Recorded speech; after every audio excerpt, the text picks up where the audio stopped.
Planet of the Fakes 4 Kids. And Pigstar HH News. Bodies of 2 kids identified as Idaho community mourns. Bodies of 2 kids identified as Idaho community mourns. A boy checks out a memorial for Tylee Ryan, 17, and Joshua, JJ, Vallow, 7, at Porter Park in Rexburg, Idaho on Thursday, June 11, 2020. Boise, Idaho, AP.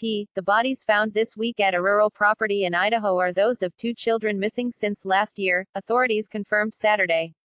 The Rexburg Police Department issued the press release confirming that remains found on Tuesday have been positively identified by the medical examiner's office as belonging to Joshua, JJ, Vallow, who was 7 when he vanished in September, and his 17-year-old sister Tylee Ryan. It is not the outcome we had hoped, to be able to find the children safe, the Rexburg police statement said.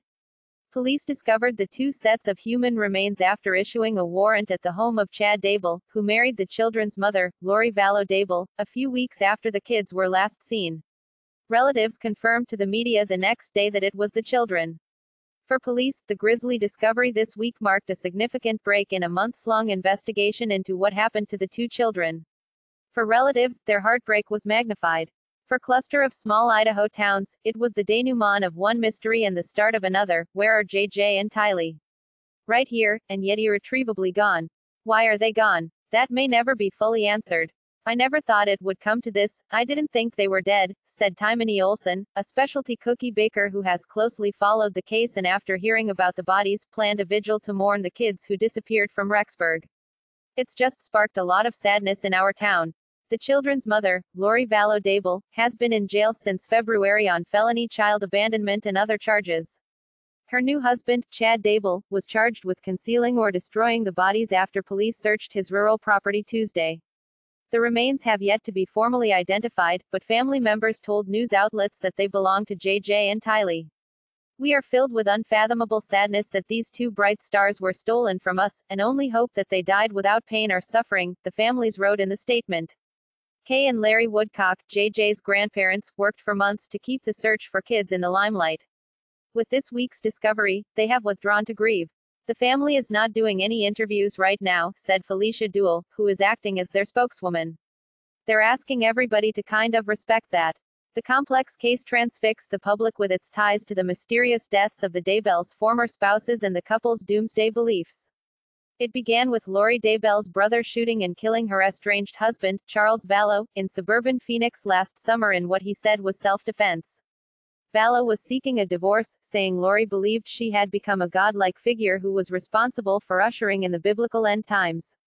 Her brother, Alex Cox, died in December of an apparent blood clot in his lung. Shortly after Vallow's death, Lori and the children moved to Idaho, where Chad Dable lived. He ran a small publishing company, putting out many fiction books he wrote about apocalyptic scenarios loosely based on the theology of The Church of Jesus Christ of Latter-day Saints. He also recorded podcasts about preparing for biblical end times, and friends said he claimed to be able to receive visions from beyond the veil. He was married to Tammy Dable, who died last October of what her obituary said were natural causes. Authorities grew suspicious when Chad Dable married Lori just 2 weeks later, and they had Tammy Daybell's body exhumed in December. The results of that autopsy have not been released. Police began searching for Tylee and JJ in November after relatives raised concerns. Police say the Daybells lied to investigators about the children's whereabouts before quietly leaving Idaho. They were found in Hawaii months later.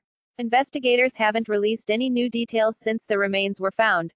The bodies were sent to Boise for autopsies, and it's not clear when those results will be released. It is the most horrendous outcome to the craziest 9-month mystery that I've ever heard of, said Olson, who organized the vigil with a friend.